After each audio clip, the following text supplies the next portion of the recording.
Hello friends, मैं जी are बारी आज कांग्रेस के विशेष अधिवेशन के साथ आया हूं। कांग्रेस के विशेष अधिवेशन में अगर देखें, सबसे पहले तो सितंबर 1920 में लाला लाजपत राय अध्यक्ष थे।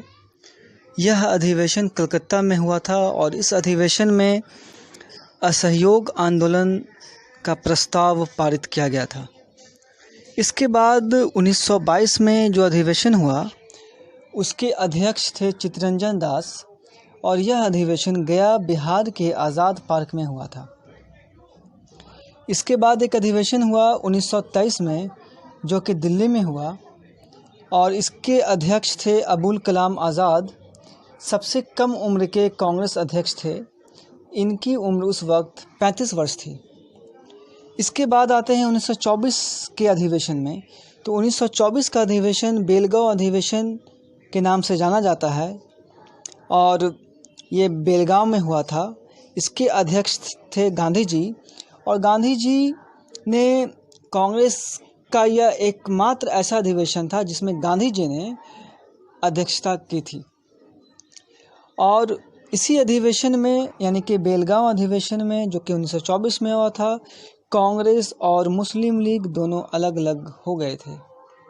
इसके बाद 1925 का अधिवेशन देखेंगे। 1925 के अधिवेशन जो कि कानपुर में हुआ, इसकी जो अध्यक्षता थी वो थी सरोजिनी नायडू और इसी अधिवेशन में हिंदी को राष्ट्रभाषा माना गया।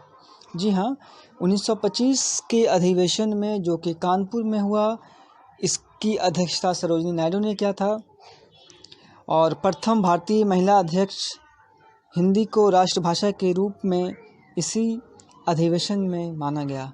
तो सरोजिनी नायडू ही प्रथम भारतीय महिला अध्यक्ष थी कांग्रेस की, जिन्होंने 1925 में अधिवेशन किया और इसी अधिवेशन में हिंदी को राष्ट्रभाषा माना गया, जो कि बहुत ही इम्पोर्टेंट क्वेश्चंस है हर एक कॉम्पिटिटिव एग्ज़ाम्स के लिए।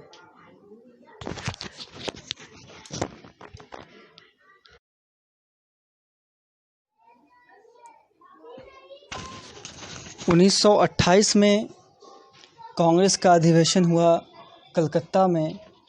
इसके अध्यक्ष थे मोतीलाल नेहरू और इसी अधिवेशन में नेहरू रिपोर्ट को लाया गया।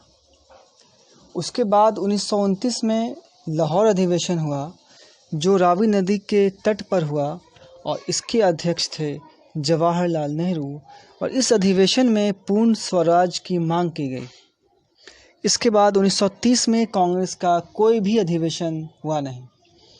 उसके बाद 1931 में कराची अधिवेशन हुआ कराची में और इस अधिवेशन के अध्यक्ष थे वल्लभ भाई पटेल और 1931 के कराची अधिवेशन में मौलिक अधिकार की मांग की गई। 1936 में जो अधिवेशन कांग्रेस का हुआ वो लखनऊ में हुआ। इसके अध्यक्ष जवाहरलाल नेहरू थे और इस अधिवेशन में समाजवाद सोशलिज्म पर चर्चा की गई और कांग्रेस का लक्ष्य समाजवाद यानी कि सोशलिज्म रखा गया। Thanks for watching this video. Please like, subscribe and